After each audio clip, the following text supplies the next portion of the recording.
Hello my dear friends, welcome to middle class family vlogs. ಎಲ್ಲರೂ ಹೇಗಿದ್ದೀರಾ ಅಂತ comment ಮಾಡಿ ತಿಳಿಸಿ.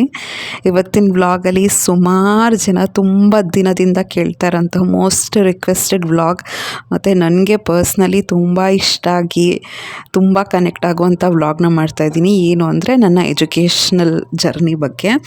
ತುಂಬ ಜನ, ಅದು ನನ್ನ ಸೆಕೆಂಡ್ ಗೋಲ್ಡ್ ಮೆಡಲ್ ಬಂದಾದ್ಮೇಲಂತೂ ಸಿಕ್ಕಾಪಟ್ಟೆ ಜನ ಕೇಳಿದ್ದು ನಿಮ್ಮ ಎಜುಕೇಷ್ನಲ್ ಜರ್ನಿ ಬಗ್ಗೆ ಹೇಳಿ, ಎಷ್ಟೊಂದು ಜನಕ್ಕೆ ಮೋಟಿವೇಶನ್ ಆಗುತ್ತೆ ಅಂತ.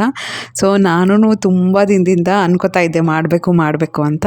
ಸೊ ಫೈನಲಿ ಇವತ್ತು ಮಾಡ್ತಾಯಿದ್ದೀನಿ. ತುಂಬ ಡ್ರ್ಯಾಗ್ ಮಾಡೋದು ಬೇಡ, ಅಷ್ಟು ಏನು ಗ್ರೇಟ್ ಎಜುಕೇಷ್ನಲ್ ಜರ್ನಿ ಅಂತ ಹೇಳಲ್ಲ, ಬಟ್ ತುಂಬಾ ಕಷ್ಟಪಟ್ಟಿರುವಂಥ ಎಜುಕೇಷ್ನಲ್ ಜರ್ನಿ ಅಂತ ಹೇಳ್ಬೋದು. ಅದು ಹೇಗೆ ಅಂದರೆ, ಈ ವಿಡಿಯೋ ಏನಕ್ಕೆ ತುಂಬ ಸ್ಪೆಷಲ್ ಅಂದರೆ, ನಾನು ಪಕ್ಕಾ ಫೇಲ್ ಸ್ಟೂಡೆಂಟ್ ಆಯಿತಾ. 25ಗೆ 1 2 ತೆಗಿತಾ ಇರುವಂಥ ಕ್ಯಾಂಡಿಡೇಟು 100ಗೆ 100 100ಗೆ 99 ಈ ಲೆವೆಲ್ಗೆ ಚೇಂಜ್ ಆಗಿಬಿಟ್ಟೆ ನಾನು. ಯಾವುದೋ ಒಂದು ಮೂಮೆಂಟ್ ನನ್ನ ಡ್ರಾಸ್ಟಿಕ್ಕಾಗಿ ಚೇಂಜ್ ಮಾಡ್ತು. ಅದೇನು ಮೂಮೆಂಟು ಅಂತ ವಿಡಿಯೋದಲ್ಲಿ ಹೇಳಿದ್ದೀನಿ. ಯಾರ ವ್ಯಕ್ತಿ, ಏನಕ್ಕೆ ನಾನು ಚೇಂಜ್ ಆದೆ, ಏನು ನನ್ನ ಮೋಟಿವೇಶನ್ನು, ಸೊ ಅದನ್ನೆಲ್ಲ ಹೇಳ್ತಾ ಹೋಗ್ತೀನಿ. ಸೊ ಬಿಗಿನ್ ಮಾಡಬೇಕು ಅಂದರೆ, ನಾನು ನಮ್ಮ ಮನೇಲಿ ಸೆಕೆಂಡ್ ಡಾಟರು. ಫಸ್ಟು ನಮ್ಮ ಅಕ್ಕ, ಸೆಕೆಂಡ್ ನಾನು, ಥರ್ಡ್ ನನ್ನ ತಮ್ಮ. ನಮ್ಮದು ತುಂಬ ಲೋವರ್ ಮಿಡಲ್ ಕ್ಲಾಸ್ ಅಂತಲೇ ಹೇಳ್ಬೋದು. ಸೊ ಇವತ್ತಿನ ಬ್ಲಾಗಲ್ಲಿ ನಾನು ಸ್ವಲ್ಪ ಓಪನ್ ಆಗೇ ಹೇಳ್ತೀನಿ, ಯಾಕೆಂದರೆ ಇದು ಎಷ್ಟೊಂದು ಜನಕ್ಕೆ ಮೋಟಿವೇಟ್ ಆಗ್ಬೋದು, ಬಟ್ ಎಲ್ಲ 100% ಇದು ರಿಯಾಲಿಟಿ ಆಯಿತಾ. ಹೀಗೆ ಆಗಿದ್ದು ನನ್ನ ಲೈಫಲ್ಲಿ. ಸೊ ಸೆಕೆಂಡು ಗರ್ಲ್ ಬೇಬಿ ಆಯಿತಾ. First girl baby, second girl baby. ಇನ್ನು ಮಿಡ್ಲ್ ಕ್ಲಾಸ್ ಫ್ಯಾಮಿಲಿ ಅಂದರೆ ಅದು ಬರ್ಡನ್ ಆಗೇ ಆಗುತ್ತೆ. ಸೊ ನಾನು LKG UKG first standard government ಸ್ಕೂಲಲ್ಲಿ ಓದಿದ್ದು, ಕನ್ನಡ ಮೀಡಿಯಮ್ಮು ಆಯಿತಾ. ಅಲ್ಲೆಲ್ಲ ನಾನು ಚೆನ್ನಾಗೇ ಓದ್ತಿದ್ದೆ, ಅಲ್ಲೆಲ್ಲ ಏನೂ ಮ್ಯಾಟ್ರ್ ಆಗ್ತಿರ್ಲಿಲ್ಲ. ಏನು ಅಷ್ಟೇ ಆ ಥರ. ನನಗೆ ಎಷ್ಟು ಮೆಮೊರಿ ಪವರು ಅಂದರೆ, ಈಗಲೂ ನನಗೆ ನೆನಪಿದ್ದಾರೆ. ಆ ಟೀಚರು, ಅಕ್ಷತಾ ಟೀಚರ್ ಅಂತ ಇದ್ರು, ಅವರೆಲ್ಲ ಚೆನ್ನಾಗಿ ಹೇಳ್ಕೊಡ್ತಿದ್ರು. ನಾನು ಒಳ್ಳೆ ಸ್ಟೂಡೆಂಟೇ ಆಗಿದ್ದೆ. ಅಲ್ಲಿ ಎಲ್ಲ ಒಳ್ಳೆ ಮಾರ್ಕ್ಸೇ ತೆಗಿತಾಯಿದ್ರು, ಎಲ್ಲರೂ ಫಸ್ಟ್ ರ್ಯಾಂಕೇ ತೆಗಿತಾಯಿದ್ರು ಆಯಿತಾ. ನಾನು ಅದರಲ್ಲೇ ನೀಟಾಗಿ ಗುಂಡಾಗಿ ತುಂಬ ಮುದ್ದಾಗಿದ್ದೆ ಆ್ಯಕ್ಚುಲಿ ಚಿಕ್ಕ ವಯಸ್ಸಲ್ಲಿ. ಅಮ್ಮಂಗೆ ಒಂದೇ ಆಸೆ, ನನ್ನನ್ನು ಗೌರ್ಮೆಂಟ್ ಸ್ಕೂಲ್ ಸೇರಿಸ್ಬಿಟ್ಟಿದ್ದಾರಲ್ಲ. ನಮ್ಮ ಅಕ್ಕ ಪ್ರೈವೇಟಿಗೆ ಹೋಗ್ತಾಯಿದ್ಲು, ಯಾಕೆಂದರೆ ನಮ್ಮ ಅಪ್ಪ ಅಮ್ಮಂದು ಏನೂ ತಪ್ಪಿರಲಿಲ್ಲ. ಆಗ ಫೈನಾನ್ಷಿಯಲಿ ನಾವು ತುಂಬ ಕಷ್ಟದಲ್ಲಿದ್ವಿ. ಅಪ್ಪಂದು ಪ್ರೈವೇಟ್ ಒಂಥರ ಫ್ಯಾಕ್ಟ್ರಿ ಥರ. ಸೆಕೆಂಡ್ ಬೇಬಿಗೆ ಅವರು ಎಫರ್ಟ್ ಮಾಡೋಕ್ಕಾಗ್ತಿರ್ಲಿಲ್ಲ. ನಮ್ಮ ಅಮ್ಮಂದು ಒಂದೇ ಇದು, ಅಪ್ಪನಿಗೆ ತುಂಬ ಆಸೆ, ಬಟ್ ಅಮ್ಮಂದು ಕೆಟ್ಟ ಹಠ. ನನ್ನ ಸೆಕೆಂಡ್ ಮಗಳಿಗೂ ಒಂದು ಒಳ್ಳೆ ಇಂಗ್ಲೀಷ್ ಮೀಡಿಯಮಲ್ಲಿ ಸೇರಿಸ್ಬೇಕು ಅಂತಲೇ ಇದ್ದಿದ್ದು. ತುಂಬ ಕಷ್ಟಪಡ್ತಿದ್ರು, ಅಪ್ಪನ್ನ ಕನ್ವಿನ್ಸ್ ಮಾಡ್ತಾನೆ ಇದ್ರು, ಬಟ್ ಅಪ್ಪಂದು ಜವಾಬ್ದಾರಿ, ಕಮಿಟ್ಮೆಂಟ್ಸ್ ಜಾಸ್ತಿ ಇರ್ತಿತ್ತು. ಸೊ ಫೈನಲಿ ಸೆಕೆಂಡ್ ಸ್ಟ್ಯಾಂಡರ್ಡ್ಗೆ ಒಂದು ಇಂಗ್ಲೀಷ್ ಮೀಡಿಯಮ್ಗೆ ಸೇರಿಸಿದ್ರು. ನಾನೆಲ್ಲ ಎಜುಕೇಷನ್ ಎಲ್ಲ ಕಂಪ್ಲೀಟ್ ಮಾಡಿದ್ದು ಮೈಸೂರಲ್ಲೇ ಆಯಿತಾ. ಮೈಸೂರಲ್ಲಿ ಒಂದು ಚಿಕ್ಕ ಪ್ರೈವೇಟ್ ಇಂಗ್ಲೀಷ್ ಸ್ಕೂಲಿಗೆ ಸೇರಿಸಿದ್ರು. ಅಲ್ಲಿ ನನಗೀಗಲೂ ನೆನಪಿದೆ ಆಯಿತಾ. All of a sudden second ಸ್ಟ್ಯಾಂಡರ್ಡಲ್ಲಿ 1 ತಿಂಗಳು, ಜೂನಲ್ಲೇನೋ ನಾನು ಆ್ಯಕ್ಚುಲಿ ಗೌರ್ಮೆಂಟ್ ಸ್ಕೂಲ್ ಕನ್ನಡ ಮೀಡಿಯಮ್ಗೆ ಹೋಗಿದ್ದೆ. ಜುಲೈಯಲ್ಲಿ ತಂದು ಕೂರಿಸಿದ್ರು ನನಗೆ ಪ್ರೈವೇಟ್ ಸ್ಕೂಲ್ ಇಂಗ್ಲೀಷ್ ಮೀಡಿಯಮಲ್ಲಿ.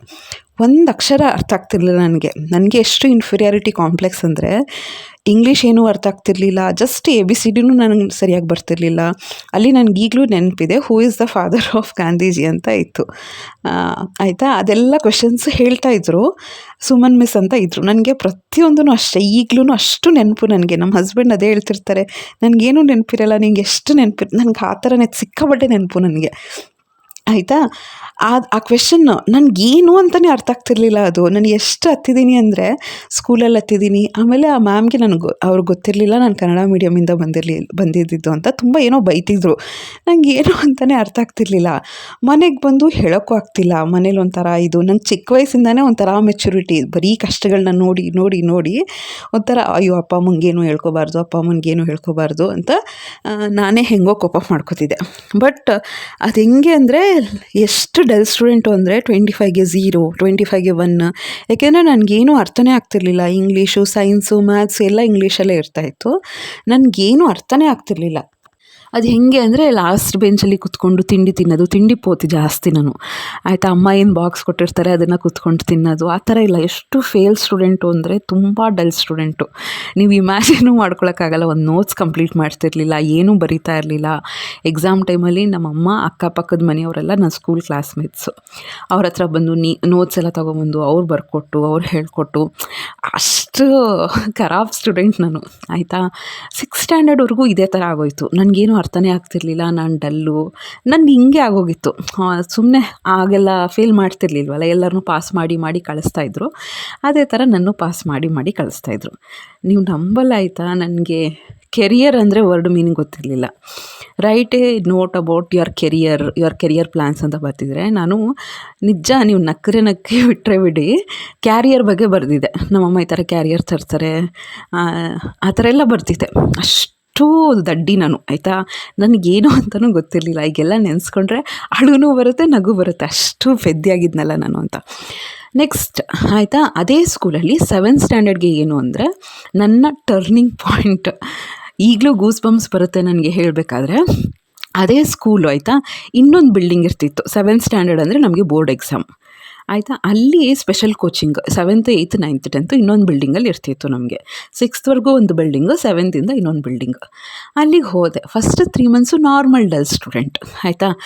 ಆಮೇಲೆ ಒಂದು ಆಗಸ್ಟಿಗೆ ನನಗೇನೋ ಅನಿಸುತ್ತೆ, ನನ್ನ ಕ್ಲಾಸ್ಮೇಟ್ಸ್ 7th ಕ್ಲಾಸ್ಮೇಟ್ಸು ನೂರ್ ತಾಜು, ರಯಾನಾ ಮತ್ತು ಗಿರೀಶ್ ಇವರೆಲ್ಲ ನನಗೆ ಟಾಪರ್ಸ್. ಅವರು ತುಂಬ ಚೆನ್ನಾಗಿ ಬರೀತಿದ್ರು.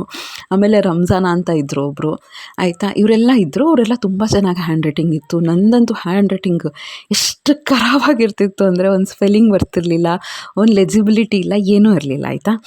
ನನಗೇನು ಅನಿಸ್ತೋ ಏನೋ, ಜಸ್ಟ್ ನಾನು ಅಬ್ಸರ್ವ್ ಮಾಡೋಕ್ಕೆ ಸ್ಟಾರ್ಟ್ ಮಾಡಿದೆ. ಇತ್ತು ಸ್ವಲ್ಪ ಅರ್ಜು ಬಂತು ಓದಬೇಕು ಅಂತ. ಆಮೇಲೆ ನನ್ನ ಗಾಡ್ ಫಾದರ್ ಬಂದರು, ಆಯಿತಾ. ಶಹೀದ್ ಸರ್ ಅಂತ ಒಂದು ಮ್ಯಾಥ್ಸ್ ಟೀಚರ್. ಅವರು ಬಂದಿದ್ದು ಬರೀ 3 ತಿಂಗಳಿಗಷ್ಟೇ, ಆಯಿತಾ. ಡಿಸೆಂಬರ್ವರೆಗೂ ಅಷ್ಟೇ ಬಂದಿದ್ದು. ನಾನು ಹೇಳ್ತೀನಲ್ಲ, ನನ್ನ ಲೈಫ್ನ ಚೇಂಜ್ ಮಾಡೋಕ್ಕೇ ಆ ಸ್ಕೂಲ್ಗೆ ಬಂದರು ಅಂತ ಕಾಣಿಸುತ್ತೆ. ನಿಜವಾಗ್ಲೂ ಅವ್ರು ಬಂದರು, ಆಯಿತಾ. ಅವರಿಗೆ ಏನೋ ನಂದ್ರಲ್ಲಿ ಕಾಣ್ತು, ಅಂದರೆ ಏನೋ ಪಾಸಿಟಿವ್ ಇದೆ ಇವಳದ್ರಲ್ಲಿ ಅಂದ್ಬಿಟ್ಟು ಹೀ ಸ್ಟಾರ್ಟೆಡ್ ಮೋಟಿವೇಟಿಂಗ್ ಮೀ. ನನಗೆ 25ಕ್ಕೆ 1 2 ಬರೋ ಜಾಗದಲ್ಲಿ ಅವ್ರು ಏನು ಹೇಳ್ತಿದ್ರು ಅಂದರೆ, ನಿನಗೆ ಆ ಕ್ಯಾಲಿಬರ್ ಇದೆ, ನೀನು ಏನಕ್ಕೆ ಡಲ್ ಅಂತ ಅನ್ಸ್ಕೋತೀಯಾ, ನೀನು ಕುತ್ಕೊಂಡು ಓದು, ನೀವು ಓದಿ ಕೂಡ ನೀನು ಫೇಲ್ ಆದರೆ ಸೆಕೆಂಡ್ರಿ, ನೀನು ಎಫರ್ಟ್ ಹಾಕು ಅಂತ ಅಂತಿದ್ರು. ನಾನು ಕುತ್ಕೊಂಡು ನನಗೆ ಈಗ ಹೇಳ್ತಿದ್ರೆ ಅದೆಲ್ಲ ಕಣ್ಮುಂದೆ ಬರ್ತಿದೆ, ಆಯಿತಾ. ಒಂದು ಚಿಕ್ಕ ಸ್ಕೂಲು ಫ್ರೆಂಡ್ಸ್, ಆಯಿತಾ. ಒಂದು ಚಿಕ್ಕ ಕ್ಲಾಸ್ ರೂಮು, ನಿಮ್ಮ ಮನೆ ಬೆಡ್ರೂಮ್ ಅಷ್ಟು ಇರಲ್ಲ, ಅಷ್ಟು ಚಿಕ್ಕ ಸ್ಕೂಲಲ್ಲಿ, ಆಯಿತಾ. ಒಂದು ಸಿಮೆಂಟ್ ಗೋಡೆ ಥರ ಇರ್ತಿತ್ತು ಅದು ಬೋರ್ಡೆಲ್ಲ. ಅವರು ಪರ್ಸ್ನಲಿ ನನಗೆ ಅಟೆನ್ಷನ್ ಕೊಟ್ಟು, ಅವ್ರಿಗೇನು ಅನಿಸ್ತೋ ಏನೋ, ದೇವ್ರವ್ರಿಗೆ ಯಾವ ಮೂಲಕ ಕಳಿಸಿದ್ರೋ ಏನು ಕಥೆನೋ, ಈ ಯೂಸ್ ಟು ಅಡ್ರೆಸ್ ಮೀ, ನಿಂಗೆ ಅರ್ಥ ಆಯಿತಾ, ನೀನು ಮಾಡು ಮನೆಗೆ ಹೋಗಿ, ನಿಂಗೆ ಅರ್ಥ ಆಯಿತಾ ಮಾಡು. ಅದು ಬರ್ತಾ ನಾನು 3 monthsಲ್ಲಿ ಹೆಂಗೆ ಚೇಂಜ್ ಆಗಿಬಿಟ್ಟೆ ಅಂದರೆ, ನಿಜವಾಗ್ಲೂ ನಾನೇನಾ ಆ ಹ್ಯಾಂಡ್ ರೈಟಿಂಗ್ ಬಗ್ಗೆ ವರ್ಕ್ ಮಾಡಿದೆ, ಹಗಲು ರಾತ್ರಿ ಇದು ಮಾಡ್ತಿದ್ದೆ. ಫಸ್ಟ್ ಅಪ್ಪ ಹೊಡೆದು ಎಬ್ಬಿಸ್ತಾಯಿದ್ರು 5 ಗಂಟೆಗೆ 6 ಗಂಟೆಗೆ. ಎದ್ದರೂ ಕೂಡ ನಾನು ಮಂಚದ ಕೆಳಗಡೆ ಹೋಗಿ ಮಲ್ಕೊಂಡ್ಬಿಡ್ತಾಯಿದ್ದೆ. ಆಮೇಲೆ ನಮ್ಮದು ಬೆಡ್ಡಿಂದು ಮೂಟೆ ಇರ್ತಿತ್ತು, ಒಂದು ಮೇಲೆ ಒಂದು ಬೆಡ್ ಇರ್ತಿತ್ತು, ಅದ್ರ ಹಿಂದೆ ಹೋಗಿ ಮಲ್ಕೊಂಡ್ಬಿಡ್ತಿದ್ದೆ. ಅಷ್ಟು ಸೋಂಬೇರಿ ಆಗಿರೋದು. 4 ಗಂಟೆಗೆ ಎದ್ದು ಕೂತ್ಕೊಂಡು ನಾನೇ ಎದ್ದು ಓದೋಕ್ಕೆ ಸ್ಟಾರ್ಟ್ ಮಾಡಿಬಿಟ್ಟೆ. 7th ಬೋರ್ಡ್ ಎಕ್ಸಾಮ್ಸ್, ಆಯಿತಾ. ಆ ಸರ್ ಎಷ್ಟು ಮೋಟಿವೇಶನ್ ಮಾಡ್ತಿದ್ರು ಅಂದರೆ, ಒಂದು ಸತಿ ನನ್ನ ಕ್ಲಾಸ್ ವರ್ಕ್ ಕಳೆದೋಗ್ಬಿಟ್ಟಿತ್ತು. ಎಷ್ಟು ಚೆನ್ನಾಗಿ ಓದ್ತಿದ್ದೆ, ಎಲ್ಲ ಚೆನ್ನಾಗಿ ಬರ್ತಿದ್ದೆ, ಕ್ಲಾಸ್ ವರ್ಕ್ ಕಳೆದಾಕ್ಬಿಟ್ಟು ನನಗೆ ಎಷ್ಟು ಬೇಜಾರಾಗಿತ್ತು ಅಂದರೆ, ಇನ್ಫ್ಯಾಕ್ಟ್ ಕ್ಲಾಸ್ ರೂಮಲ್ಲೇ ವಾಮಿಟ್ ಎಲ್ಲ ಮಾಡಿ ಅಷ್ಟು ಸ್ಟ್ರೆಸ್ ತೊಗೊಂಡು, ಆಯಿತಾ. ಅದೂ ಸ್ಟ್ರೆಸ್ ಬಗ್ಗೆ ಮಾತಾಡ್ತೀನಿ ನಾನು, ಆಯಿತಾ. ಒಂದು 12th 2nd PUCವರೆಗೂ ನಾನು ತುಂಬ ಟೆನ್ಷನ್ ಪಾರ್ಟಿ. ಆಮೇಲೆ ಹೆಂಗೆ ಕೂಲ್ ಆದೆ ಅಂತ ಅದನ್ನು ಹೇಳ್ತೀನಿ ನಾನು, ಆಯಿತಾ. ಅಲ್ಲೆಲ್ಲ ವಾಮಿಟ್ ಮಾಡಿ ಆಮೇಲೆ ಆ ದಿನ, ಆಯಿತಾ, may be in the month of October ಅಂತ ಅನಿಸುತ್ತೆ, ಅವರು ಪರ್ಸ್ನಲಿ ಕೂರಿಸ್ಕೊಂಡು ಹೇಳಿದ್ರು, ನೋಡು ಈ ಥರ ನಿನ್ನ ಕ್ಯಾಲಿಬರ್ ಇದೆ, ಈ ಥರ ಓದು, ಈ ಥರ ಟೆನ್ಷನ್ ಮಾಡ್ಕೋಬೇಡ, ಸ್ಟ್ರೆಸ್ ಮಾಡ್ಕೋಬೇಡ, ಎಂಜಾಯ್ ಮಾಡು, ನಿನಗೆ ಆ ಕ್ಯಾಲಿಬರ್ ಇದೆ, ಕಷ್ಟಪಟ್ಟು ಓದು, ಟೈಮ್ ಸ್ಪೆಂಡ್ ಮಾಡು ಅಂತ ಅವರು ಒಂಥರ ಮೋಟಿವೇಶನ್ ಮಾಡೋಕ್ಕೆ ಸ್ಟಾರ್ಟ್ ಮಾಡಿದ್ರು. ನನಗೆ ಆ ಸರು ನಿಜ ದೇವ್ರಿಗಿಂತ ದೊಡ್ಡವ್ರು, ಆಯಿತಾ. ಅಷ್ಟು ಇದು ಅವರು ನನಗೆ ಏನೋ ತಮಾಷೆ ಮಾಡ್ತಾಯಿದ್ರು, ಓದಿದ್ರಾ ಅಂತ ಕೇಳ್ತಿದ್ರು, ಲೈಕ್ ಪರ್ಸ್ನಲ್ ಗೈಡ್ ಥರ. ನನಗೆ ಅಷ್ಟು ನಾನು ಅದಕ್ಕೇ ಆ ರೀಸನ್ಗೆ ಟೀಚರ್ ಆಗಬೇಕು ಅಂತ ತಲೆಯಲ್ಲಿ ಇದ್ದಿದ್ದು, ಆಯಿತಾ. ಅಷ್ಟು ನನ್ನನ್ನು ನಿಜವಾಗ್ಲೂ ನಾನು ಥರ ಚೇಂಜ್ ಆಗಿದ್ದೀನಿ ಅಂತ ಅಂದ್ಕೊಂಡ್ರೆ ಆ ಶಾಹಿದ್ ಸರ್ ಕಾರಣ. ಅವರೊಬ್ಬರು ಮುಸ್ಲಿಮ್ಸು, ತುಂಬ ಹೈಟ್ ಇದ್ರು, ಆಯಿತಾ. ತುಂಬ ಚೆನ್ನಾಗಿದ್ರು. ಅವ್ರಿಗೆ ಒಂದು 58 ವರ್ಷ ಅನಿಸುತ್ತೆ. ಅಷ್ಟು ಕೇರಿಂದ ನನಗೆ ಮೋಟಿವೇಟ್ ಮಾಡಿ ಅಷ್ಟು ಇದು ಮಾಡ್ತಿದ್ರು. ಆಮೇಲೆ ಆ ವರ್ಷದಲ್ಲಿ ಹೇಗೆ ಅಂದರೆ, ನನಗಿಂತ ಗಿರೀಶ್ ಅಂತ ತುಂಬ ಟಾಪರ್ ಇದ್ದ, ಆಯಿತಾ. ಬೋರ್ಡ್ ಎಕ್ಸಾಮ್ಸು 7th ನಮ್ಮ ಟೀಚರ್ಸ್ಗೆಲ್ಲ ಎಕ್ಸ್ಪೆಕ್ಟೇಷನ್ಸ್ ಇದ್ದಿದ್ದು ಗಿರೀಶು ಟಾಪ್ ಮಾಡ್ತಾನೆ ಅಂತ, ಆಯಿತಾ. ಫಸ್ಟ್ ರ್ಯಾಂಕ್ ಬರ್ತಾನೆ ಸ್ಕೂಲಿಗೆ ಅಂತ. ಬಟ್ ನೀವು ನಂಬಲ್ಲ, ಆಯಿತಾ. ಸ್ಕೂಲ್ಗೆ ಫಸ್ಟ್ ರ್ಯಾಂಕ್ ಬಂದಿದ್ದೀನಿ, ನನ್ನದು 92% ಬಂದಿದೆ. ಅಷ್ಟು ಎಲ್ಲರೂ 2 ಸತಿ ರಿಸಲ್ಟ್ ನೋಡಿದ್ದಾರೆ, ಶ್ವೇತಾನ ಅಂತ. ನೀವು ನಂಬಿ ಆಯಿತಾ, ನೀವು ಅಂದ್ಕೊಳ್ಳಿ ಯಾವ ಸ್ಟೂಡೆಂಟು ತುಂಬ ಫೇಲು 25ಕ್ಕೆ 1, 25 ಹಾಳಾಗೋಗಲಿ 80ಕ್ಕೆ 3, 4 ಈ ಥರದ್ದೆಲ್ಲ ತೊಗೊಂಡಿದ್ದೀನಿ. ಅಂಥ ಸ್ಟೂಡೆಂಟು ಸ್ಕೂಲ್ಗೆ ಟಾಪರ್ ಆಗ್ತಾಳೆ ಅಂದರೆ ನೀವು ಯೋಚನೆ ಮಾಡಿ, 2 ಸತಿ ರಿಸಲ್ಟ್ ನೋಡಿದ್ದಾರೆ. ಆಮೇಲೆ ಎಲ್ಲ ಟೀಚರ್ಸ್ ಏನು ಮಾಡಿದೆ ಅಂತ ಕೇಳಿದ್ರು.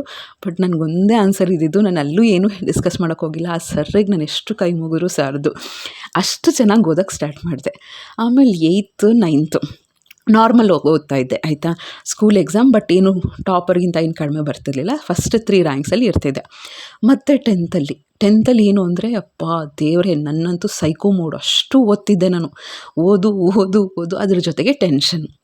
ಎಲ್ಲ ಸುಮಾರು ಜನ ಟ್ಯೂಷನ್ಸ್ಗೆ ಹೋಗ್ತಾಯಿದ್ರು. ನಮ್ಮದು middle class, lower middle class ಹೇಳ್ತೀನಲ್ಲ, 3 ಜನ ಮಕ್ಕಳು, ಅಪ್ಪಂದು ಪ್ರೈವೇಟು ಪ್ಲಸ್ ಪರ್ಸ್ನಲ್ ಕಮಿಟ್ಮೆಂಟ್ಸ್ ಎಲ್ಲ ತುಂಬ ಜಾಸ್ತಿ ಇತ್ತು. ಅವರಿಗೆ ಫೈನಾನ್ಷಿಯಲಿ ತುಂಬ ಇನ್ಸೆಕ್ಯೂರ್ ಇದ್ದರು ಆಯಿತಾ. ಅದರಲ್ಲೂ ಪ್ರೌಡ್ ಮೂಮೆಂಟ್ ಏನು ಅಂದರೆ, ನಮ್ಮ ಪೇರೆಂಟ್ಸ್ ಯಾವ ಮೂಮೆಂಟಲ್ಲೂ ಕೂಡ ಇವಳಿಗೆ ಮದುವೆ ಮಾಡಿ ಕಳ್ಸೋಣ, ಇವಳಿಗೆ ಓದಿಸೋದು ಬೇಡ ಈ ಥರ ಥಿಂಕ್ ಮಾಡಲೇ ಇಲ್ಲ ಆಯಿತಾ. ಅದು ನಿಜವಾಗ್ಲೂ ಮಾಸ್ಟರ್ಸ್ವರೆಗೂ ಓದಿಸಿದ್ದಾರೆ ಅಂದರೆ ಯೋಚನೆ ಮಾಡಿ ಆಯಿತಾ. ಆಮೇಲೆ 10th ತುಂಬ ಕಷ್ಟಪಟ್ಟೆ ಓದ್ತಿದ್ದೆ. ನನಗೆ ಓಕೆ, ಕಷ್ಟಪಟ್ಟು ಲಾಸ್ಟಲ್ಲಿ ಟೆನ್ಷನ್ ಮಾಡ್ಕೊಳ್ತಾ ಇದ್ದೆ ನಾನು. ನನ್ನದು ಮೇಜರ್ ಡ್ರಾಬ್ಯಾಕೇ ಅದು. ಅಲ್ಲೂ ಕೂಡ ಸ್ಕೂಲ್ಗೆ ಟಾಪ್ ಆದೆ ಆಯಿತಾ. ಆವತ್ತಿಂದ ನಾನು 7th ನಾನು ಮತ್ತೆ ಕಡಿಮೆ ಆಗಲೇ ಇಲ್ಲ. ಅದೊಂದು ಕನ್ಸಿಸ್ಟೆನ್ಸಿ ಯಾವಾಗಲೂ ಇರ್ತಿತ್ತು. PUCಲೂ ಅಷ್ಟೇ, ಅಂಥದ್ದೇನು ನಾನು ಎಜುಕೇಷನಲ್ಲಿ ಕಡಿಮೆ ಆದೆ ಅಂತ ಇಲ್ಲ. ಬಟ್ ಪರ್ಸ್ನಲಿ ನನಗೆ ಭಯ ಜಾಸ್ತಿ, ಸಿಕ್ಕಾಪಟ್ಟೆ ಭಯ. ಎಕ್ಸಾಮ್ ಅಂದರೆ ನನಗೆ ವಾಮಿಟಿಂಗ್ಸ್ ಆಯಿತಾ, ಒಂಥರ ಕೈಕಾಲು ಶಿವರ್ ಆಗೋದು, ಕೈ ಸ್ವೆಟ್ ಆಗೋದು, ಒಂಥರ ಬ್ಲೈಂಡ್ ಬಿಲೀಫು, ಈ ಥರದ್ದೆಲ್ಲ ಜಾಸ್ತಿ ಆಗಿತ್ತು. ಬಟ್ ಓದ್ತಿದ್ದೆ. ಸೆಕೆಂಡ್ PUCಲೂ ಅಷ್ಟೇ. ಅಪ್ಪನಿಗೇನು ಅಂದರೆ ಗೌರ್ಮೆಂಟ್ ಸ್ಕೂಲ್ಗೆ ಹಾಕೋಣ, ಕಾಲೇಜ್ಗೆ ಹಾಕೋಣ, ನನ್ನ ಕೈಲಿ ಕಟ್ಟೋಕ್ಕಾಗಲ್ಲ ಅನ್ನಂಗೆ ಅಪ್ಪ. ಬಟ್ ಅಮ್ಮ ಹೀಗೆ ಅಂದರೆ, ಹೆಣ್ಮಕ್ಳಲ್ವ, ಮನೆ ಹತ್ರನೇ ಒಂದು ಪ್ರೈವೇಟ್ ಕಾಲೇಜಿಗೆ ಸೇರಿಸೋಣ ಅಂತ ಮನೆ ಹತ್ರನೇ ಒಂದು 10 ನಿಮಿಷದ ವಾಕು ಆಯಿತಾ. 10 ನಿಮಿಷದ ವಾಕಲ್ಲಿ ಒಂದು ಪ್ರೈವೇಟ್ ಕಾಲೇಜ್ಗೆ ಸೇರಿಸಿದ್ರು. ಅಲ್ಲೂ ಅಷ್ಟೇ, ಫಸ್ಟ್ PUCಯಲ್ಲಿನೂ ಒಳ್ಳೆ ಡೀಸೆಂಟ್ ಮಾರ್ಕ್ಸೇ ಬಂತು. ನಾನೇನು ಅಲ್ಲಿ ಟಾಪರ್ ಏನಿರಲಿಲ್ಲ, ಯಾಕೆಂದರೆ ಎಲ್ಲ ಸ್ಕೂಲ್ಸಿಂದ ಅಲ್ಲಿಗೆ ಬಂದಿದ್ದರು. ಆಲ್ಮೋಸ್ಟ್ ಒಂದು ಟಾಪ್ 6th ರ್ಯಾಂಕಲ್ಲಿ ಆ ಥರ ಎಲ್ಲ ಇರ್ತಿದ್ದೆ. ಒಳ್ಳೆ ಮಾರ್ಕ್ಸೇ, 90 ಅಬೋನೇ ಎಲ್ಲ ತೆಗಿತಾಯಿದ್ದೆ. ಬಟ್ ನನಗಿಂತ ತುಂಬ ತೆಗಿಯೋರಿದ್ದರು. So first PUC second PUC ಏನೋ ಅಂತ ಹೇಳ್ಕೊಳ್ಳೋಂಥದ್ದು ಏನಿಲ್ಲ. ಸೆಕೆಂಡ್ PUC ಬಂದಿದ್ದ ತಕ್ಷಣವೇ ಬೋರ್ಡ್ ಎಕ್ಸಾಮ್ಸು. ಇನ್ನು board exams, PU board exam ಜೊತೆಗೆ CET ಬರೀಬೇಕಿತ್ತು. ನನ್ನ ತಲೆಯಲ್ಲಿ ಯಾವಾಗಲೂ ನಾನು ಕಷ್ಟ ನೋಡಿದ್ದೀನಲ್ವ, ಅಪ್ಪ ಅಮ್ಮಂದು ಹತ್ತಿರದಿಂದ ನೋಡಿದ್ದೀನಿ ನಾನು. ಎಷ್ಟು ಕಷ್ಟಪಡ್ತಿದ್ರು, ಇವನ್ ಊಟಕ್ಕೆ ಕಷ್ಟಪಡ್ತಿದ್ರು, ಪ್ರತಿಯೊಂದಕ್ಕೂ ತುಂಬ ಕಷ್ಟ ಇತ್ತು ಆಯಿತಾ. ಇನ್ಫ್ಯಾಕ್ಟ್ ನಾನು ಇಷ್ಟು ಸ್ಟ್ರಾಂಗಾಗಿ ಬೆಳೆಯೋಕ್ಕೆ ಆ ಕಷ್ಟನೇ ಕಾರಣ ಅಂತಲೇ ಹೇಳ್ಬೋದು. ಹತ್ತಿರದಿಂದ ನೋಡಿದ್ದೀನಿ ನಾನು. ಅವರಿಗೆ ಟ್ಯೂಷನ್ಸ್ ಕಳಿಸೋಷ್ಟು ಅಫೋರ್ಡಬಿಲಿಟಿ ಇರಲಿಲ್ಲ, ಅಷ್ಟು ದುಡ್ಡು ಇರ್ತಿರ್ಲಿಲ್ಲ ಅವ್ರಿಗೆ. ಬಟ್ ಏನಾದರೂ ಕೂಡ ಒಂದು ಕಳಿಸೋಣ, ಮ್ಯಾಥ್ಸ್ ಕಷ್ಟ ಆಗುತ್ತೆ ಅಂದರೆ ನನ್ನ ಮ್ಯಾಥ್ಸ್ ಕಳಿಸಿದ್ರು. ಅವರು ಮ್ಯಾಥ್ಸ್ ಟೀಚರ್ ನನಗೆ ಇನ್ನೊಂದು ದೇವತೆ ಆಯಿತಾ. ಅವರು ವಲ್ಸಮ್ಮ ಅಂತ, ಒಂಥರ ಕ್ರಿಶ್ಚಿಯನ್ನು ಅಂತ ಅನ್ಸುತ್ತೆ, ತಮಿಳು ಕೇರ್ಲಿಯನ್ ಅನಿಸುತ್ತೆ ಅವರು. ಅವರಿಗಿಲ್ಲ, ರೀಸೆಂಟಾಗಿ ಸತ್ತೋದ್ರು ಆಯಿತಾ. ಮೈಸೂರಲ್ಲೇ ಇದ್ದಿದ್ದು. ಅವ್ರು ಟ್ಯೂಷನ್ ತೊಗೊಳ್ತಾಯಿದ್ರು. ಅವರೆಷ್ಟು ಒಳ್ಳೆಯವರು ಅಂದರೆ, ನನಗೆ ಟ್ಯೂಷನ್ಗೆ 2,500 ಕೇಳಿದ್ರು ಆಯಿತಾ. ಇದು ಎಷ್ಟು ವರ್ಷದ ಹಿಂದಿನ ಮಾತು ಆಯಿತಾ, 20 ವರ್ಷದ್ದೇನೋ ಹಿಂದಿನ ಮಾತು. 2,500 ಟ್ಯೂಷನು, ಅದನ್ನೂ ಕಟ್ಟೋಕ್ಕೆ ತುಂಬ ಕಷ್ಟ ಆಗ್ತಿತ್ತು. ನಮ್ಮಪ್ಪ ಬಂದು ರಿಕ್ವೆಸ್ಟ್ ಮಾಡ್ಕೊಳ್ಳೋದು, ಈವನ್ ಸ್ಕೂಲ್ ಡೇಸಲ್ಲೂ ಅಷ್ಟೇ, ಕಾಲೇಜ್ ಡೇಸಲ್ಲೂ ಅಷ್ಟೇ, ಟ್ಯೂಷನಲ್ಲೂ ಅಷ್ಟೇ. ಅಪ್ಪ ಬಂದು ಪ್ರಿನ್ಸಿಪಲ್ ಹತ್ರ ರಿಕ್ವೆಸ್ಟ್ ಮಾಡ್ಕೊಳ್ಳೋದು, ಫೀಸ್ ಕಡಿಮೆ ಮಾಡಿ ಅಂತ. ನನಗೆ ಆ ಟೈಮಲ್ಲಿ ಎಲ್ಲ ನನಗೆ ಜೀವ ಹಿಂಡಂಗೆ ಆಗ್ತಿತ್ತು, ತುಂಬ ಅಳು ಬರ್ತಿತ್ತು. ಅವೆಲ್ಲ ಈ ಸಿಚುವೇಶನ್ಸಿಗೆ ನೆನೆಸ್ಕೊಂಡ್ರೆ ಈಗಲೂ ಎಮೋಷ್ನಲ್ ಅಂತ ಅನಿಸುತ್ತೆ. ಓಕೆ ಆಯಿತಾ. ಆ ಥರ ರಿಕ್ವೆಸ್ಟ್ ಮಾಡ್ತಾಯಿದ್ರು, ಸ್ವಲ್ಪ ಕಡಿಮೆ ಮಾಡಿ ಅಂತ. ಸ್ಟಾರ್ಟಿಂಗಲ್ಲಿ 1 ಮಂತಲ್ಲಿ ಅವ್ರು ಹೇಳಿದ್ರು, ಇಲ್ಲ ನಾನು ತೊಗೋತಾ ಇರೋದೇ ಕಡಿಮೆ, ನಾನೇನು ಕಡಿಮೆ ಮಾಡಲ್ಲ ಅಂತ ಅಂತಿದ್ರು ಆಯಿತಾ. ಆಮೇಲೆ ಅವರೆಷ್ಟು ಚೆನ್ನಾಗಿ ಟ್ರೈನ್ ಮಾಡ್ತಿದ್ರು ಅಂದರೆ, she is a best trainer ಆಯಿತಾ. ನಾನು ಈಗಲೇ ಹೇಳ್ತಾ ಇದ್ದೀನಿ, ನನಗೆ ಆ್ಯನ್ಯುವಲ್ ಎಕ್ಸಾಮಲ್ಲಿ 99 ಆಯಿತಾ. ಅದಕ್ಕೂ ಒಂದು ದೊಡ್ಡ ಸ್ಟೋರಿ ಇದೆ ಆಯಿತಾ. ಅಷ್ಟು ಚೆನ್ನಾಗಿ ಓದ್ತಿದ್ದೆ ನಾನು, ಅವರಷ್ಟು ಚೆನ್ನಾಗಿ ಟ್ರೈನ್ ಮಾಡ್ತಿದ್ರು. ಫಸ್ಟ್ ಯಾವಾಗಲೂ ಅಷ್ಟೇ, ಅವ್ರು 4 ಪ್ರಾಕ್ಟೀಸ್ ಪೇಪರ್ಸ್ ಅಂತ ಕೊಡ್ತಿದ್ರು. ಅಲ್ಲೂ ಟೆನ್ಷನ್ ಮಾಡಿಕೊಂಡು ಫಸ್ಟ್ ಪೇಪರ್ ತುಂಬ ಖರಾಬಾಗಿ ಮಾಡಿದ್ದೆ. 88 ಬಂದಿತ್ತು 100ಗೆ ಅವ್ರ ಟ್ಯೂಷನ್ ಪೇಪರಲ್ಲಿ ಆಯಿತಾ. ಆಮೇಲೆ ಹೋಗ್ತಾ ಟ್ಯಾಟಿಕ್ಸ್ ಗೊತ್ತಾಯಿತು, ಹಿಂಗೆ ಮಾಡಬೇಕು ಅಂತ. ಹೈ ಕ್ಲಾಸ್ ಟ್ಯೂಷನ್ಸ್ಗೆ ಹೋಗ್ತಾಯಿದ್ರು ನನ್ನ ಫ್ರೆಂಡ್ಸು. ಅವರಷ್ಟು ಫಾಸ್ಟಾಗಿ ಮಾಡ್ತಿರ್ಲಿಲ್ಲ, ನಾನಷ್ಟು ಫಾಸ್ಟಾಗಿ ಮಾಡ್ತಿದ್ದೆ. ನಂದೇನೋ ಜಂಬ ಅಂತಲ್ಲ, ನಿಜ ಹೇಳ್ತಾ ಇದ್ದೀನಿ. ನನಗೆ ನನ್ನ ಟೀಚರ್ ಅಷ್ಟು ಚೆನ್ನಾಗಿ ಹೇಳ್ಕೊಟ್ಟಿದ್ರು, ತುಂಬ ಚೆನ್ನಾಗಿ ಹೇಳ್ಕೊಟ್ಟಿದ್ರು. ಎಷ್ಟು ಒಂದು 10 ಸೆಕೆಂಡಲ್ಲಿ ಎಂತೆಂಥ ಟ್ರಿಗ್ನಾಮೆಟ್ರಿ, ಅನಾಲಿಟಿಕಲ್ ಜಾಮಿಟ್ರಿ, ಎಂಥ ಕ್ಯಾಲ್ಕುಲಸ್ಸು, ಮಾರ್ಕ್ಸು, ಎಂಥದ್ದು ಏನೇ ಇರಲಿ ಪಟ ಆಲ್ಜಿಬ್ರಾ, ಅರ್ಥಮೆಟಿಕ್ ಎಲ್ಲ ಪಟ ಮಾಡ್ತಿದ್ದೆ. ಅಷ್ಟು ಪ್ರಾಣ ಮ್ಯಾಥ್ಸ್ ಅಂದರೆ. ಆಯಿತಾ, ಯಾವುದೇ ಪ್ರಿಪ್ರೇಟ್ರಿ ಪೇಪರಲ್ಲಿ 100ಕ್ಕೆ 130 ಬರ್ತಿತ್ತು. ಅಂದರೆ ನಾನು ಫುಲ್ ಪೇಪರ್ ಸಾಲ್ವ್ ಮಾಡ್ತಾಯಿದ್ದೆ 3 ಅವರ್ಸಲ್ಲಿ. ಅವ್ರು ಎಲ್ಲಿ ತಪ್ಪನ್ನ ಹುಡ್ಕೋದು ಅಂತ ವೆಂಕಟೇಶ್ ಸರ್ ಅಂತ ಇದ್ದಿದ್ರು, ಸಂಜೀವ್ ಸರ್ ಅಂತ ಇರ್ತಿದ್ರು, ಅರುಣ್ ಸರು ಗೋಲ್ಡ್ ಮೆಡಲಿಸ್ಟು ಮ್ಯಾಥ್ಸಲ್ಲಿ. ಅವರೆಲ್ಲ ಎಷ್ಟು ಚೆನ್ನಾಗಿ ಹೇಳ್ಕೊಡ್ತಿದ್ರು ಕಾಲೇಜಲ್ಲಿ. ಬಟ್ ನನಗೆ ವಲ್ಸಮ್ಮ ಮಾತ್ರ ಟ್ರೈನ್ಡ್ ಟೀಚರ್, ನಿಜವಾಗ್ಲೂ ಎಕ್ಸ್ಪೀರಿಯನ್ಸ್ ಅಂತಾರಲ್ಲ ಅದಕ್ಕೇ ನೋಡಿ ಹೇಳಬೇಕು. ಯಾವ್ದು ಬರುತ್ತೆ ಅಂತ ಅವ್ರಿಗೆ ಫಸ್ಟೇ ಗೊತ್ತಾಗ್ತಿತ್ತು. ಅಷ್ಟು ಎಕ್ಸ್ಪೀರಿಯನ್ಸ್ ಏನು, ಅಷ್ಟು ಚೆನ್ನಾಗಿ ಟ್ರೈನ್ ಮಾಡಿದರು. ಯಾವುದೇ ಪ್ರಾಬ್ಲಮ್ ಕೊಟ್ಟರು ನನಗೆ ಇಡೀ ಬುಕ್ಕಲ್ಲಿ ಪಟ ಪಟ ಪಟ ಅಂತ ಮಾಡಿಬಿಡ್ತಿದ್ದೆ. ಕರ್ಮ ಅಂದರೆ ನಾನು 2005 ಅನಿಸುತ್ತೆ, ಯಾರಾದರೂ 2005 ಬ್ಯಾಚಲ್ಲಿ PUC ಬರ್ತಿದ್ರೆ ಗೊತ್ತಾಗುತ್ತೆ. ಆ್ಯನ್ಯುವಲ್ ಎಕ್ಸಾಮ್ ಮುಗೀತು. ಫಸ್ಟ್ ಆ್ಯನ್ಯುವಲ್ ಎಕ್ಸಾಮ್ ಮುಗಿದ ತಕ್ಷಣ ತುಂಬ ರಿಲ್ಯಾಕ್ಸ್ ಆಗಿಬಿಟ್ಟೆ. ಫಸ್ಟ್ ಮ್ಯಾಥ್ಸ್ ಎಕ್ಸಾಮ್ ಆಗಿದ ತಕ್ಷಣ ನನಗೆ 2000% ಶೋರ್ ಇತ್ತು ನನಗೆ 100ಗೆ 100ಗೆ 130ನೇ ಬರ್ತಿತ್ತು. ಫುಲ್ ಪೇಪರ್, ಆ್ಯನ್ಯುವಲ್ ಪೇಪರ್ ಅಷ್ಟು ಚೆನ್ನಾಗಿ ಮಾಡಿದ್ದೆ. ಬಟ್ ನನ್ನ ಕರ್ಮಕ್ಕೆ ಏನಾಗೋಯಿತು ಅಂದರೆ, ಆ ಪೇಪರ್ ಲೀಕ್ ಆಗಿದೆ, ಆ ಬ್ಯಾಚವರು ಎಕ್ಸಾಮ್ ಮಾಡಬೇಕು ಅಂತ ಹೇಳಿದ್ರು. ಆಯಿತಾ, ಆ ಎಕ್ಸಾಮ್ ಆಯಿತು. ಆಮೇಲೆ ಎಕ್ಸಾಮ್ ಆಗಿದ ತಕ್ಷಣ ಎಕ್ಸಾಮಲ್ಲಿ ನಾನು ಮಾಡಿರೋ ತಪ್ಪು ಏನು ಅಂದರೆ, ಆ ಎಕ್ಸಾಮಲ್ಲಿ ಒಂದು ಕ್ವೆಶ್ಚನ್ ರಾಂಗ್ ಇತ್ತು. ಆ ಕ್ವೆಶ್ಚನ್ ಬಗ್ಗೆ ಕಾನ್ಸಂಟ್ರೇಟ್ ಮಾಡ್ತಾ ಇನ್ನೊಂದು ಗೊತ್ತಿರೋಂಥ ಕ್ವೆಶ್ಚನ್ನ ಬಿಟ್ಟು ಬಂದುಬಿಟ್ಟೆ. ಆಯಿತಾ, ಆ ಕ್ವೆಶ್ಚನ್ ನೋಡಿದ್ರೆ ಅದೇ ರಾಂಗು. ಆಯಿತಾ, ಅವರೇ ಗ್ರೇಸ್ ಮಾರ್ಕ್ಸ್ ಕೊಟ್ಟರು. ಆ ಕ್ವೆಶ್ಚನ್ ನಾನು ಬಿಟ್ಟು ಬಂದಿದ್ದಕ್ಕೆ ನಿಜವಾಗ್ಲೂ 1 ವಾರ ಆಲ್ಮೋಸ್ಟ್ ಕೋಮಾ ಸ್ಟೇಜ್ ಅಂತ ಅಂದ್ಕೊಳ್ಳಿ, ಅಷ್ಟು ಡಿಪ್ರೆಷನ್ ಕೊಟ್ಟೋಗಿದ್ದೆ. ನಾನು ಅಷ್ಟು ವರ್ಷ ಪೂರ್ತಿ ಮಾಡಿದ್ದೆ. ನನಗೆ 100 on 100 ಬರಲ್ಲ, 100 out of 100 ಬರಲ್ಲ, 99 ಬಂದಿದೆ. ಬಟ್ ಆದರೂ ಸಾಲದು. ನಾನು ಎಷ್ಟು ಗೊತ್ತಾ, 1000 ಪೇಪರ್ ವರ್ಕೌಟ್ ಮಾಡಿದ್ದೀನಿ. ಅಷ್ಟು ಮಾಡಿ ಒಂದು 5 ನಿಮಿಷಕ್ಕೆ ನೀವು ನಂಬಲ್ಲ, ಇಷ್ಟು ಹೇಳ್ತೀನಿ ಅಂದರೆ ಯೋಚನೆ ಮಾಡಿ, ಆ ಲೆವೆಲ್ಗೆ ಮಾಡಿದ್ದೀನಿ. ಬಟ್ ಫಿಸಿಕ್ಸ್ ಕೆಮಿಸ್ಟ್ರಿ ನಾನು ಟ್ಯೂಷನ್ಗೆ ಹೋಗ್ತಿರ್ಲಿಲ್ಲ. ನನಗೆ 88 91 ಏನೋ ಬಂತು. ಆಯಿತಾ, ಆ ಥರ ಆಯ್ತಿತ್ತು. ನಾನಂತೂ ಅಷ್ಟು ಹತ್ತಿದ್ದೀನಿ. ರಜಾ ಬಂದರೂ ಕೂಡ ಸಮಾಧಾನ ಇಲ್ಲ. ಆಮೇಲೆ ಅಕ್ಕನ ಮನೆಗೆ ಹೋಗಿ ಸ್ವಲ್ಪ ಸಮಾಧಾನ ಮಾಡ್ಕೊಂಡಿದ್ದು. ರಿಸಲ್ಟ್ ಬಂದಾದಮೇಲೆ ಆ್ಯಸ್ ಯೂಶುವಲ್ ನಾನು ಎಕ್ಸ್ಪೆಕ್ಟ್ ಮಾಡ್ದಂಗೆ ಆಯಿತು, 100ಗೆ 99 ಬಂತು. ಆಮೇಲೆ ಆ ಕೋಪಕ್ಕೆ ನೋಡಿ, ನನ್ನ ಡಿಸಿಷನ್ಸ್ ನೋಡಿ, ಆ ಕೋಪಕ್ಕೆ ನಾನು ಡಿಗ್ರಿಯಲ್ಲಿ ಮ್ಯಾಥ್ಸೇ ತೊಗೊಂಡಿಲ್ಲ. ಆಯಿತಾ, ಆಮೇಲೆ ಆ PUC ಓದಿದ್ದೂ ಅಷ್ಟೇ, ನಾನು ಸಾಮಾನ್ಯವಾಗಿ ಓದಿರಲಿಲ್ಲ ಫ್ರೆಂಡ್ಸ್. ನೀವು ನಂಬಲ್ಲ. ಆಯಿತಾ, ರೋಡಲ್ಲೆಲ್ಲ ಓದ್ಕೊಂಡು ಹೋಗಿದ್ದೀನಿ. ಒಂದು 3 ಸತಿ ಬಿದ್ದಿದ್ದೀನಿ ರೋಡಲ್ಲಿ. ಲಿಟ್ರಲಿ ದೇವರಾಣೆ ಹೇಳ್ತಾ ಇದ್ದೀನಿ ಗೊತ್ತಾ. 2 ಸತಿ ಯೆಲ್ಲೋ ಕಲರ್ ಡ್ರೆಸ್ ಹಾಕಿದ್ದೆ, 1 ಸತಿ ಬ್ಲೂ ಕಲರ್ ಡ್ರೆಸ್ಸು. ಅದು ಎಂಥ ಇದು ಅಂದರೆ, ಓದ್ಕೊತ ಹೋಗೋದು ತಲೇಲಿ ಒಂದೇ, ನಮ್ಮ ಅಪ್ಪ ಅಮ್ಮನ ಪ್ರೌಡ್ ಫೀಲ್ ಮಾಡಿಸ್ಬೇಕು, ನಮ್ಮ ಅಪ್ಪ ಅಮ್ಮ ನನಗೋಸ್ಕರ ಖರ್ಚು ಮಾಡಿದ್ದಾರೆ, ಅದು ಟ್ಯೂಷನ್ಗೆ ಬೇರೆ ಕಳಿಸ್ಬಿಟ್ಟಿದ್ದಾರಲ್ಲ, ತಲೆಯಲ್ಲೆಲ್ಲ ಅಷ್ಟೇ. ನಮ್ಮ ಅಪ್ಪ ಅಮ್ಮನ್ನ ತಲೆ ಬಗ್ಸಂಗೆ ಮಾಡಬಾರ್ದು, ಅವ್ರನ್ನ ಇನ್ನೂ ಚೆನ್ನಾಗಿ ನೋಡ್ಕೋಬೇಕು, ನಾನು ಚೆನ್ನಾಗಿ ಓದಬೇಕು, ಚೆನ್ನಾಗಿ ದುಡಿಬೇಕು, ತಲೆಯಲ್ಲಿ ಇದು ಬಿಟ್ಟರೆ ಯಾವುದು ಏನೂ ಇಲ್ಲ. ಈಗಿನ ಕಾಲದಲ್ಲಿ ನಾನು ಏನೇನೋ ನೋಡ್ತೀನಲ್ಲ, ಅಟ್ರಾಕ್ಷನ್, ಇನ್ಫ್ಯಾಚುಯೇಷನ್, ಮಣ್ಣಂಗಟ್ಟಿ, ಅವೆಲ್ಲ ಒಂದು ಸೆಕೆಂಡ್ಗೂ ನಮ್ಮ ತಲೆಯಲ್ಲಿ ಬರ್ತಾ ಇರಲಿಲ್ಲ. ಆಯಿತಾ, ಅಷ್ಟು ನಾನು ಈಗ ನೋಡ್ತಾ ಇದ್ರೆ ನನಗೆ ಅದೇ ಅನಿಸುತ್ತೆ, ನಾನು ಯಾಕೆ ಆ ಥರ ಇರಲಿಲ್ಲ ಅಂತ. ಬರೀ ಓದು, ರಾತ್ರಿ ಎಲ್ಲ ಓದು, 3 ಗಂಟೆವರೆಗೂ ಓದು, ಮళ్ళీ 6 ಗಂಟೆಗೆ ಎದ್ದೇಳು, ಮತ್ತು ಓದ್ಕೊಂತಾನೆ ನಡ್ಕೊಂಡೇ ಹೋಗೋದಲ್ವ ಕಾಲೇಜಿಗೆ, ಅಲ್ಲೂ ಓದ್ಕೊತಾನೆ ಹೋಗು. ಎಷ್ಟು ಸತಿ ರೋಡಲ್ಲೂ ಬಿದ್ದಿರೋದು. ಅಲ್ಲೊಬ್ಬ ಅಂಗಡಿಯವ್ರು ಇರ್ತಿದ್ರು. ಅವ್ರು ಬೈಯೋರು, ಏನಕ್ಕೆ ಅಷ್ಟೊಂದು ಓದ್ತೀಯ, ಜಾಸ್ತಿ ಆಗಲಿಲ್ವ ನಿಂದು ಅಂತ. ಬಟ್ ತಲೇಲಿ ಅಷ್ಟೇ ಅಲ್ವ, ಯಾರು ಕಷ್ಟ ನೋಡಿರ್ತಾರೆ ಅವ್ರಿಗೆ ಮಾತ್ರ ಚೆನ್ನಾಗಿ ಗೊತ್ತು ಅವರೆಷ್ಟು ಕಷ್ಟಪಡಬೇಕು, ಎಷ್ಟು ಅವ್ರ ಅಪ್ಪ ಅಮ್ಮನ ಪ್ರೌಡ್ ಫೀಲ್ ಮಾಡಿಸ್ಬೇಕು. ತಲೇಲಿ ಇನ್ನೇನೂ ಇಲ್ಲ. ಆಮೇಲೆ ನಾನು CETನೇ ಬರ್ತಿಲ್ಲ. ಏನಕ್ಕೆ, ನಮ್ಮ ಅಪ್ಪ ಅಮ್ಮನಿಗೆ ಕಷ್ಟ ಕೊಡಬಾರ್ದು. ಮತ್ತು CET ಅಂದರೆ ಇಂಜಿನಿಯರಿಂಗು, ಮೆಡಿಕಲ್ಲು, ಅಪ್ಪ ಎಲ್ಲಿಂದ ದುಡ್ಡು ಕಟ್ತಾರೆ. ಫ್ರೀ ಸೀಟ್ ಆದರೂ 11,000 ಇತ್ತು. ಆಯಿತಾ, ನಾನು ಬರೀಲೇ ಇಲ್ಲ CET.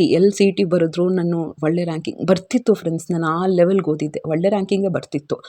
ಬಟ್ ಒಳ್ಳೆ ರ್ಯಾಂಕಿಂಗ್ ಬಂದರೆ ನಮ್ಮ ಅಪ್ಪನಿಗೆ ಮತ್ತೆ ಗಿಲ್ಟ್ ಫೀಲ್ ಆಗುತ್ತೆ. ನಮ್ಮ ಅಪ್ಪ ನನ್ನನ್ನು ಡಿಗ್ರಿಗೆ ಸೇರಿಸೋಬೇಕಾದ್ರೆ ಒಂದೇ ಒಂದು ಮಾತು ಹೇಳಿದ್ರು. ಡಿಗ್ರಿಗೆ ಅಪ್ಲಿಕೇಶನ್ ತರಕ್ಕೆ ಹೋಗಿದ್ವಿ. ಅವ್ರು ಅದೇ ಅಂತಿದ್ರು, ಅಯ್ಯೋ ನನಗೊಂದು ಲಾಟ್ರಿನ ಹೊಡಿಬಾರ್ದಾತ್ತ, ನಾನು ಒಳ್ಳೆ ದುಡ್ಡನ್ನು ನನಗೆ ಸಿಕ್ಬಿಟ್ರೆ ನಿನಗೆ ಒಳ್ಳೆ ಇಂಜಿನಿಯರಿಂಗ್ ಮಾಡಿಸ್ತಿತ್ತು ಅಂತ ಅವ್ರು ಕಣ್ಣೀರು ಹಾಕ್ಬಿಟ್ರು. ನನಗೆ ಸರಿಯಾಗಿ ನಿನಗೆ ಓದ್ಸೋಕ್ಕೂ ಆಗ್ತಿಲ್ಲ, ಖರ್ಚು ಮಾಡೋಕ್ಕಾಗ್ತಿಲ್ಲ ಅಂತ ತುಂಬ ಬೇಜಾರು ಮಾಡ್ಕೊಂಬಿಟ್ರು ಆ ಕಾಲೇಜಲ್ಲಿ. ಮಹಾರಾಣೀಸ್ ಕಾಲೇಜ್, ಯುರಾಣಿ ಕಾಲೇಜ್ ಅನಿಸುತ್ತೆ, ಅಲ್ಲೆಲ್ಲ ಅಪ್ಲಿಕೇಶನ್ ತಂದ್ವಿ. ಆಯಿತಾ, ಆ ಥರ ತುಂಬ ಓದ್ತಿದ್ದೆ. PUCಲೂ ಅಷ್ಟೇ. ಬಟ್ ಇದೆಲ್ಲ ಸ್ಟೇಜನ್ನು PUCವರೆಗೂ ನಂದೊಂಥರ ಲೈಫು ಬರೀ ಸ್ಟ್ರೆಸ್ಸಲ್ಲೇ ಓದಿದ್ದು. ಇನ್ನೊಂದು ಸ್ವಲ್ಪ ಚೆನ್ನಾಗೇ ಮಾರ್ಕ್ಸ್ ಬರ್ತಿತ್ತೇನೋ, ನಾನು ಸ್ವಲ್ಪ ಸ್ಟ್ರೆಸ್ ಅನ್ನೋದು ಬಿಟ್ಬಿಟ್ಟಿದ್ರೆ. ತಲೇಲಿ ಒಂದೇ ಇತ್ತು, ಫ್ಯಾಮಿಲಿ ಅವ್ರಿಗೋಸ್ಕರ ಓದಬೇಕು, ಅವ್ರಿಗೋಸ್ಕರ ಚೆನ್ನಾಗಿ ಅರ್ನ್ ಮಾಡಬೇಕು, ಇನ್ನೂ ಚೆನ್ನಾಗಿ ಓದಬೇಕು ಅಂತ ಸ್ಟ್ರೆಸ್ಸಲ್ಲಿ ಓದೋದ್ನಲ್ಲ. I was not enjoying. ನಾನು ಚೆನ್ನಾಗಿ ಕಾನ್ಸೆಪ್ಟ್ ಹಿಡ್ಕೊಂಡ್ರು. ನನ್ನ ಓನ್ಲಿ ಎಂಜಾಯ್ಮೆಂಟ್ ವಾಸ್ ಮ್ಯಾಥ್ಸ್. ನನಗೆ ಎಷ್ಟು ಪ್ರಾಣ ಇತ್ತು ಅಂದರೆ, ಅದೆಷ್ಟು ಬೇಜಾರು ನೋಡಿ, ನನಗೆ ಎಷ್ಟು ಸಿಟ್ಟು ಅಂದರೆ, ನನಗೆ 100 out of 100 ಬರಲಿಲ್ಲ ಅಂತ ನಾನು ಡಿಗ್ರಿಯಲ್ಲಿ ಮ್ಯಾಥ್ಸೇ ತೊಗೊಂಡಿಲ್ಲ. ಎಲ್ಲರೂ ಉಗಿತಿದ್ರು, ಲೇ ನಿನ್ನ ಮ್ಯಾಥ್ಸಲ್ಲಿ ಆರ್ಯಭಟ್ಟಿ ಕಣೆ, ನೀನು ಯಾಕೆ ಮ್ಯಾಥ್ಸ್ ತೊಗೊಂಡಿಲ್ಲ ಅಂತಿದ್ರು. ನಿಜ ನೀನು ಅಷ್ಟೊಂದು ಹೇಳ್ತೀನಿ ಅಂದ್ಕೋಬೇಡಿ, ಅಷ್ಟು ಚೆನ್ನಾಗಿ ಮಾಡ್ತಿದ್ದೆ. ನೀವು ನಂಬಲ್ಲ, 1000 ಗಟ್ಟಲೆ ವರ್ಕಿಂಗ್ ಶೀಟು. ನಮ್ಮಪ್ಪ ಅದಂತೂ ಎಷ್ಟು ತಂದ್ಕೊಡೋರು ಅಂದರೆ, ಆ ರೀಫಿಲ್ ₹1 ರೀಫಿಲ್ಲು, ಆ ವರ್ಕಿಂಗ್ ಶೀಟ್ಸ್ ಬರುತ್ತಲ್ಲ, ಬಫ್ ಶೀಟ್ಸ್, ಅದೆಲ್ಲ ತಂದ್ಕೊಡೋರು ಆಯಿತಾ. ಮೋಹನ್ ಭಂಡಾರ್ ಅಂತ ಮೈಸೂರಲ್ಲಿ ಇರ್ತಿತ್ತು, ಅಲ್ಲಿಂದ ತಂದ್ಕೊಡೋರು. ಅದನ್ನು ಮಾಡಿ ಮಾಡಿ ಮಾಡಿ ಎಷ್ಟು ಮಾಡ್ತಾಯಿದ್ದಿದ್ದು ಅಂದರೆ, ಹೊಲ್ಸಮ್ಮ ನೀವು ನಂಬಲ್ಲ, ಅದನ್ನು ಹೇಳಲೇಬೇಕು. ಅವ್ರು ನನ್ನ ಹತ್ರ ಫೀಸೇ ತೊಗೊಂಡಿಲ್ಲ, ಒಂದು ₹500 ತೊಗೊಂಡಿದ್ರು ಅಷ್ಟಂತೆ ಸ್ಟಾರ್ಟಿಂಗು, ಅಷ್ಟೇ ತೊಗೊಂಡಿದ್ದು. ಆಮೇಲೆ ಅವ್ರ ಹತ್ರ ಫೀಸೇ ತೊಗೊಳ್ಳಿಲ್ಲ ನನ್ನ ಹತ್ರ. ಅಯ್ಯೋ, ಅಷ್ಟು ಒಳ್ಳೆ ಹುಡುಗಿಗೆ ನಾನು ಓದಿಸ್ತಾ ಇದ್ದೀನಿ, ಅಷ್ಟು ನನ್ನ ಸೌಭಾಗ್ಯ ಅಂದ್ಕೊಂಡು ಅವರು ನಿಜ ಫೀಸೇ ತೊಗೊಂಡಿಲ್ಲ, ಫೀಸ್ನ ಮಾಫಿ ಮಾಡಿಬಿಟ್ರು. ಆಮೇಲೆ ಲಾಸ್ಟಲ್ಲಿ ಅವ್ರಿಗೆ ಎಷ್ಟು ಖುಷಿ ಆಯಿತು ಅಂದರೆ, ಹೋಗಿ ಈ ಥರ ರಿಸಲ್ಟ್ ಹೇಳಿದ್ದಕ್ಕೆ ಅವ್ರಿಗೆ ತುಂಬ ಖುಷಿ ಆಯಿತು. ಅವ್ರು actually she had A tears. ನೀನು ಎಷ್ಟು ಕಷ್ಟಪಡ್ತಿದ್ದೆ. ಆಮೇಲೆ ಬೆಳಿಗ್ಗೆ 5:45ಗೆ ನಾನು ಮನೆ ಬಿಡಬೇಕಿತ್ತು. ಆ್ಯಕ್ಚುಲಿ ಟ್ಯೂಷನ್ ಬಂದು ತುಂಬ ದೂರ ಇತ್ತು, ಆಲ್ಮೋಸ್ಟ್ 3 ಕಿಲೋಮೀಟರ್ಸ್ 4 ಕಿಲೋಮೀಟರ್ಸ್ ಡೈಲಿ. ವಾರಕ್ಕೊಂದು 3-4 ದಿನ ನಾನು ಹೋಗಬೇಕಿತ್ತು ಬೆಳಿಗ್ಗೆನೆ ಆಯಿತಾ. ಆಗಲೂ ಅಷ್ಟೇ, ಎಂಥ ತಲೆನೋವು, ಒಬ್ಬ ಯಾರೋ ಫಾಲೋ ಮಾಡ್ಕೊಂಬರೋದು, ನಾಯಿ ಕಾಟ, ಇಂಥದ್ದೆಲ್ಲ ಫೇಸ್ ಮಾಡಿದ್ದೀವಿ. ಬಟ್ ಆದರೂ ಕೂಡ ತಲೆ ಕೆಡ್ತಾ ಇರಲಿಲ್ಲ. ಬೆಳಗ್ಗೆನೇ ಹೋಗಬೇಕು ಅಂದರೆ ಅಲ್ಲೆಲ್ಲ ಸ್ವಲ್ಪ ರೋಡೆಲ್ಲ ಚೆನ್ನಾಗಿರ್ತಿರ್ಲಿಲ್ಲ, ಅದೆಷ್ಟು ಕಷ್ಟ ಆಗ್ತಿತ್ತು. ಬಟ್ ಅದನ್ನೆಲ್ಲ ಯಾರಿಗೂ ನಾನು ಮನೇಲಿ ಬಂದು ಹೇಳ್ತಾ ಇರಲಿಲ್ಲ. ಅವರು ಸುಮ್ಮನೆ ಯೋಚನೆ ಮಾಡ್ತಾರೆ, ಅವ್ರಿಗೇ ಜಾಸ್ತಿ ಕಷ್ಟ ಇರುತ್ತೆ ಅಂದ್ಕೊಂಡು ಹೆಂಗೋ ಕೆಲವು ಸತಿ ಕೈಯಲ್ಲಿ ಖಾರದ ಪುಡಿ ಇಟ್ಕೊಂಡು ಹೋಗೋದು, ಕೆಲವು ಸತಿ ಕೋಲ್ ಇಟ್ಕೊಂಡು ಹೋಗೋದು, ನಾಯಿಗಳು ಬಂದರೆ, ಈ ಥರದ್ದೆಲ್ಲ ಸ್ವಲ್ಪ ಒಂದು 4 ಮಿನಿಟ್ಸ್ ವಾಕ್ ಬೆಳಿಗ್ಗೆ ಹೊತ್ತು ಮಾಡೋದು ತುಂಬ ಹಾರಿಬಲ್ ಕಷ್ಟ ಇತ್ತು ಆಯಿತಾ. ಒಬ್ಬ ಅಂತೂ ಡೈಲಿ ವಾಕಿಂಗ್ ಹೋಗ್ಬೇಕಾದ್ರೆ ಟ್ಯೂಷನಿಗೆ ಫಾಲೋ ಮಾಡ್ಕೊಂಬರ್ತಿರೋನು, ಎಂಥ ಪೊರ್ಕಿ ನನ್ನ ಮಗ ಅಂದರೆ ಅಷ್ಟು ಬೇಜಾರಾಗ್ತಿತ್ತು. ಅಯ್ಯೋ ಏನಪ್ಪ, ನಾವು ಕಷ್ಟಪಟ್ಟು ಬೆಳಗ್ಗೆ ಎದ್ದು ಹೋಗ್ತೀವಿ, 5:15ಗೆ ಎದ್ದೇಳ್ತಾ ಇದ್ದೆ, ಬ್ರಷ್ ಮಾಡಿ ಎಲ್ಲ ಮಾಡ್ಕೊಂಡು ಹೋಗ್ತಾ ಇದ್ದೆ, ಇವ್ರದ್ದು ಬೇರೆ ಕಾಟ ಆಯ್ತಲ್ಲ ಅಂತ ತುಂಬ ಬೇಜಾರಾಗ್ತಿತ್ತು. ಸೊ ಆಮೇಲೆ ಹೆಂಗೋ ಒಂದು ಫೇಸ್, ಆಮೇಲೆ ಅಲ್ಲೆಲ್ಲ ಆನ್ ದ ವೇ ಫ್ರೆಂಡ್ಸ್ ಸಿಕ್ಕಿತ್ತಿದ್ರು, ಆಮೇಲೆ ಅದೆಲ್ಲ ಕಟ್ಟಾಯಿತು, ಹೆಂಗೋ ಸಾಲ್ವ್ ಆಯಿತು. ಅದೆಲ್ಲ ಏನು ದೊಡ್ಡದಾಗಿ ತಲೆ ಕೆಡಿಸ್ಕೊಳ್ಳೋಕ್ಕೂ ಹೋಗಲಿಲ್ಲ, ಯಾಕಂದರೆ ತಲೆಯಲ್ಲಿ ಒಂದೇ ಇತ್ತಲ್ಲ, ಚೆನ್ನಾಗಿ ಓದಬೇಕು. ಅದು ಟ್ಯೂಷನ್ಗೆ ಬೇರೆ ಹಾಕ್ಬಿಟ್ಟಿದ್ದಾರೆ ಅಂದರೆ, ಅಯ್ಯೋ ನಾನು ಕಷ್ಟ ಕೊಡ್ತಾ ಇದ್ದೀನಿ ನಮ್ಮ ಪೇರೆಂಟ್ಸ್ಗೆ, ನಾನು ಇನ್ನೂ ಚೆನ್ನಾಗಿ ಓದಬೇಕು ಅಂತ ಸಿಕ್ಕಾಪಟ್ಟೆನೇ ಚೆನ್ನಾಗಿ ಓದ್ತಾ ಇದ್ದೆ. ಸೊ ಆಮೇಲೆ ಕಾಲೇಜಿಗೆ ಬಂದು ಒನ್ ಆಫ್ ದ ಟಾಪರ್, ಪೇಪರಲ್ಲೆಲ್ಲ ನನ್ನದು ಫೋಟೋ ಎಲ್ಲ ಬಂತು. ಒಳ್ಳೆ ಪರ್ಸೆಂಟೇಜ್ 86 ಏನೋ ಬಂತು ಓವರಾಲು. ಬಟ್ PCMB ತೊಗೊಂಡ್ರೆ 90+ ಏನೋ ಬರುತ್ತೆ, ಒಳ್ಳೆ ಪರ್ಸೆಂಟೇಜೇ ಬಂತು ನಂದು PUCಯಲ್ಲಿ. ನೆಕ್ಸ್ಟ್ ನನ್ನ ಆ್ಯಕ್ಚುಲ್ ಇನ್ನೊಂದು ಟರ್ನಿಂಗ್ ಪಾಯಿಂಟ್ ಬಂದು ಡಿಗ್ರಿ ಆಯಿತಾ. ನಾನು ಕಂಪ್ಲೀಟಾಗಿ ಈಗ ನನ್ನನ್ನು ಯಾವ ರೀತಿ ನೋಡ್ತಾ ಇದ್ದೀರಿ ಅದರಲ್ಲಿ 50% ನಾನು ಚೇಂಜ್ ಆಗಿದ್ದು. ಈಗ ಬಿಡಿ, ನಾನು ಯಾರಾಂಬೇರಿ ಚೇಂಜ್ ಆಗಿಬಿಟ್ಟಿದ್ದೀನಿ. ಆಗ ಈ ಥರ ತುಂಬ ಇಂಟ್ರೋವರ್ಟ್ ಆಗಿ ಹೆದರ್ಕೊಂಡು ಇರುವಂಥ ಶ್ವೇತಾ ಡಿಗ್ರಿಯಲ್ಲಿ ಹೆಂಗೆ ಚೇಂಜ್ ಆದೆ. ಡಿಗ್ರಿ ಅಂತೂ ನನ್ನ ಮೇಜರ್ ಟರ್ನಿಂಗ್ ಪಾಯಿಂಟ್ ಅಂತಲೇ ಹೇಳ್ಬೋದು. ಸೊ ಅದು ನೆಕ್ಸ್ಟ್ ವ್ಲಾಗಲ್ಲಿ ಪಾರ್ಟ್ 2 ಅಂತ ಮಾಡ್ತೀನಿ. ಡೆಫಿನೆಟ್ಲಿ ನೋಡಿ ಆಯಿತಾ, ನಿಮಗೆ ಮೋಟಿವೇಶನ್ ಸಿಕ್ಕೋದಂತೂ guarantee. You will have a tears, ನಿಜವಾಗ್ಲೂ ಆಯಿತಾ. ಮುಂದಿನ ವ್ಲಾಗಲ್ಲಿ ಸಿಗ್ತೀನಿ. Thank you so much. ಇಷ್ಟ ಆದರೆ ಚಾನಲ್ನ ಸಬ್ಸ್ಕ್ರೈಬ್ ಮಾಡಿಕೊಂಡು ಲೈಕ್ ಮಾಡಿ, ಶೇರ್ ಮಾಡಿ, ಕಮೆಂಟ್ ಮಾಡಿ. ನಮಸ್ಕಾರ.